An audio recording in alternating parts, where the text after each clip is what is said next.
તો હવે વાત કરીશું દેશમાં વરસાદના ટોપ 9 સમાચારોની। દેશમાં વરસાદ લોકો માટે જીવલેણ સાબિત થઈ રહ્યો છે। ઉત્તર પ્રદેશ, બિહાર અને ઝારખંડમાં વરસાદ, પૂર અને વીજળી પડવાના કારણે છેલ્લા 24 કલાકમાં 56 લોકોના મોત નિપજ્યા। બિહારમાં વીજળી પડવાથી 21 અને ઝારખંડમાં 3 લોકોના મોત થયા છે। હિમાચલ પ્રદેશમાં 2 અઠવાડિયામાં વરસાદ સંબંધિત ઘટનાઓના કારણે 22 લોકોના મોત થયા। ઉત્તર પ્રદેશમાં પૂરે ભારે તબાહી મચાવી છે। લખીમપુર ખીરી, પીલીભીત સહિત અનેક જિલ્લાઓમાં પૂરની સ્થિતિ વણસી છે। સરયુ, ઘાઘરા અને રાપ્તી નદીઓમાં ખતરાના નિશાનથી ઉપર વહી રહી છે। રાજ્યના 12 જિલ્લાના લગભગ 800 ગામડાઓમાં પૂર જેવી સ્થિતિ સર્જાઈ છે। એનડીઆરએફ અને એસડીઆરએફની ટીમ પીલીભીત અને લખીમપુર ખીરીમાં બચાવ કાર્યમાં વ્યસ્ત છે। ઉત્તર પ્રદેશમાં પડી રહેલા સતત વરસાદના કારણે સ્થિતિ વણસી રહી છે। અનેક જિલ્લાઓમાં પૂરના કારણે જનજીવન ખોરવાયું છે। ત્યારે મુખ્યપ્રધાન યોગીએ પૂર પ્રભાવિત વિસ્તારોનું હવાઈ નિરીક્ષણ કર્યું અને પીલીભીત તેમજ લખીમપુર ખીરીમાં સૌથી વધુ અસર જોવા મળી છે।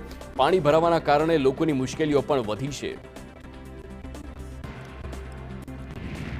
તો બિહારમાં પણ મુશળધાર વરસાદને પગલે ગંગા સહિત મોટાભાગની નદીઓ જોખમના સ્તરે પહોંચી ગઈ છે।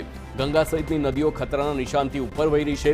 ભારે વરસાદના કારણે ગંગા નદીનું જળસ્તર સતત વધી રહ્યું છે, જેને પગલે નીચાણવાળા વિસ્તારોને એલર્ટ કરવામાં આવ્યા છે અને તંત્ર દ્વારા લોકોની મદદ કાંઠેથી દૂર રહેવા સૂચના આપવામાં આવી છે। દેશના વિવિધ રાજ્યોમાં વરસાદી માહોલ જોવા મળ્યો છે। ત્યારે દિલ્હીમાં જળબંબાકારની સ્થિતિ સર્જાઈ છે।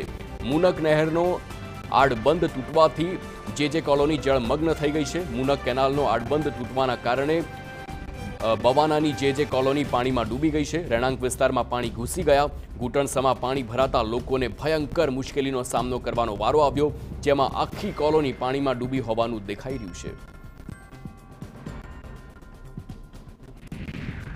તો ઉત્તરાખંડમાં પણ ભારે વરસાદના કારણે જનજીવન ખોરવાયું છે। સતત વરસી રહેલા વરસાદના કારણે કુમાઉ જિલ્લાની શારદા નદીનું જળસ્તર વધ્યું છે। નદીનું જળસ્તર વધતા શારદા બેરેજના દરવાજા ખોલવામાં આવ્યા છે। શારદા બેરેજના ડ્રોન દ્રશ્યો પણ સામે આવ્યા, જેમાં નદીનું રૌદ્ર સ્વરૂપ જોવા મળ્યું। આસામમાં પૂરના કારણે ભયંકર સ્થિતિનું નિર્માણ થયું છે। કાઝીરંગા નેશનલ પાર્ક સહિત 28 જિલ્લાઓ પૂરથી પ્રભાવિત છે। 100થી વધારે વન્યજીવોના મોત નિપજ્યા છે, જ્યારે 84 લોકોએ જીવ ગુમાવવાનો વારો આવ્યો। આસામમાં સૌથી ખરાબ સ્થિતિ નાગાંવ જિલ્લાની છે, જ્યાં પૂરના કારણે જનજીવન ખોરવાયું। છેલ્લા 10 દિવસથી તંબુમાં રહેવા લોકો મજબૂર બન્યા છે, કારણ કે બ્રહ્મપુત્ર નદીમાં પૂરના પાણીના કારણે ઘર તણાઈ ગયા છે। તો બીજી તરફ આસામમાં વરસાદ રોકાતા પૂર પ્રભાવિત જિલ્લાઓની સ્થિતિમાં થોડો સુધારો થયો છે। લગભગ 14.39 લાખ લોકો હજુ પણ પ્રભાવિત છે। સ્ટેટ ડિઝાસ્ટર મેનેજમેન્ટ ઓથોરિટી અનુસાર નાગાંવ જિલ્લામાં પૂરથી 20,612 બાળકો સહિત લગભગ 79,000 લોકો અસરગ્રસ્ત છે। આસામમાં પૂરના કારણે 184 ગામો ડૂબી ગયા હતા અને 18,231.8 હેક્ટર પાક વિસ્તારમાં ડૂબી ગયો।